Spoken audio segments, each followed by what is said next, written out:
వాణి, నేను నీతో కాస్త ఒంటరిగా మాట్లాడాలి. వాణి, మా అమ్మ అంటూ ఉంటుంది, పెళ్ళనేది ఈ జన్మ బంధం కాదు, 7 జన్మల బంధం అని. ఈ 7 జన్మల బంధాన్ని ఎప్పటికీ విడిపోయిన బంధంగా చేసుకోవాలని ఉంది. ప్రియ బాధ్యతలన్నీ నీ మీదే ఉన్నాయని నాకు తెలుసు. అందుకని నువ్వు టెన్షన్ అవ్వాల్సిన పని లేదు. నేను అన్ని ఏర్పాట్లు చేస్తాను. అయితే నువ్వు నాకు హెల్ప్ చేయాలి. పుష్కర్, ప్రియ సంతోషం కన్నా ముఖ్యమైంది నాకు ఇంకేమీ లేదు. నేను ఎప్పుడూ మీ ఇద్దరికీ తోడుగా ఉంటాను. ప్రియ ఇష్టాల గురించి నాకంతగా తెలీదు. కానీ మా ఈ పెళ్లి మీ ఊర్లో ఉన్న ఇంట్లో జరగాలని కోరుకుంటున్నాను. పుష్కర్, మీ పెళ్లి మా ఇంట్లో చేసుకోవాలనుకుంటున్నావా? పుష్కర్, ఆ ఇల్లంటే మా అందరికీ ఎంతో ఇష్టం. మా జ్ఞాపకాలు, మా చిన్నతనం, అమ్మా నాన్నలతో కలిసి గడిపిన క్షణాలు. ఆ ఇల్లు వదిలి మేము వచ్చేసినా ఈ రోజుకి ఆ ఇంటిని మేము మర్చిపోలేకపోతున్నాం. ఈ రోజు నేను ఎంత సంతోషంగా ఉన్నానో నీకు తెలీదు. నువ్వు ప్రియ అక్కడ కలిసి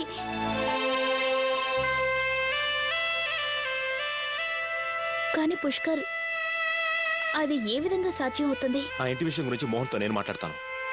ఆ ఇల్లు నేను కొంటాను. పుష్కర్, అంత డబ్బు నువ్వు... డబ్బు గురించి నువ్వే కంగారు పడకు. నేను సంపాదించిన దాంట్లో ఇప్పటిదాకా ఆ ఇల్లు కొనడానికి ఖర్చు పెడతానంతే. దాని గురించి నాకేం బాధ లేదు. ఆ ఇల్లు ప్రియకి పెళ్లి కానుక ఇవ్వాలనుకుంటున్నాను. కానీ పుష్కర్, నువ్వు ఇదంతా... ప్రేమకి అర్థం భార్యను సంతోషపెట్టడమే, స్నేహానికి అర్థం స్నేహితునికి అండగా ఉండడమే. మిస్టర్ మెహతా గారు చెప్పారు, రేపు నువ్వు మీ ఊరు వెళ్తున్నావంటే నేను కూడా నీతో పాటే వస్తాను. కావాలంటే చూడు పుష్కర్, నీకు కూడా మేమున్న ఇల్లు బాగా నచ్చుతుంది. స్నేహితురాలు తోడుగా ఉంటే ఎక్కడైనా సరే బాగా నచ్చుతుంది. నేను ఇక బయలుదేరతాను. కావాల్సిన ఏర్పాట్లను చేయాలిగా. Good night. Good night.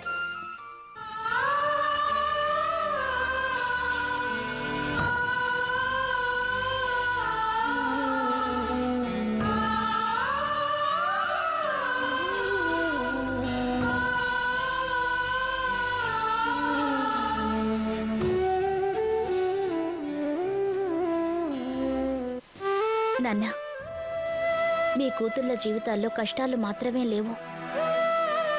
మీకిచ్చిన మాటని నిలబెట్టుకుంటున్నాను.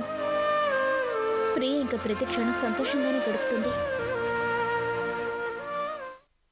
అరే, పెళ్లి జీవితానికి సంబంధించింది. ఇంత తొందరపాటు నిర్ణయం తీసుకోవాల్సిన అవసరం ఏమిటి? చూడు బాబు, ఈ బంధం మళ్ళీ మళ్ళీ ఏర్పడదు. జీవితంలో ఒక్కసారే ఏర్పడుతుంది. అందువల్ల నువ్వు ఏం చేయాలనుకున్నా బాగా ఆలోచించి చెయ్యి. అమ్మా, జీవితం అంటే ఏంటో నీకు తెలిసినంతగా నాకంతగా తెలియదమ్మా. కానీ నాకొక్కటి తెలుసు, ప్రతి వ్యక్తి జీవితంలోనూ ఒక్క క్షణం మెరుపులా వస్తుంది. అప్పుడు అతనికి ఏం కావాలో అర్థమవుతుంది. అటువంటి క్షణం రావడానికి ఒక్కోసారి జీవితమే గడిచిపోతుంది, ఒక్కోసారి క్షణంలో అర్థమవుతుంది. అయ్య బాబోయ్, నా బాబు అమ్మ దగ్గర నుంచి చాలా మంచి మంచి విషయాలు నేర్చుకున్నాడే. ఏం చేయనమ్మా, నువ్వెప్పుడూ నన్ను చెడు విషయాలకి దూరంగా ఉంచావు కదా. నీతో ఎప్పుడూ అబద్ధం చెప్పను.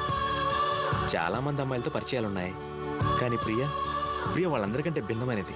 తను ఈ ఇంటి కోడలు కావడానికి పుట్టింది. నిజంగానా? అదే నిజమైతే సరే, మరి ఏదేవైనా తల్లికి తన పిల్లల సంతోషమే ముఖ్యం. ఐ లవ్ యూ మా.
నా జీవితంలో మొట్టమొదటిసారిగా నేను బురదతో కాకుండా మనసుతో ఆలోచించడం మొదలుపెట్టాను.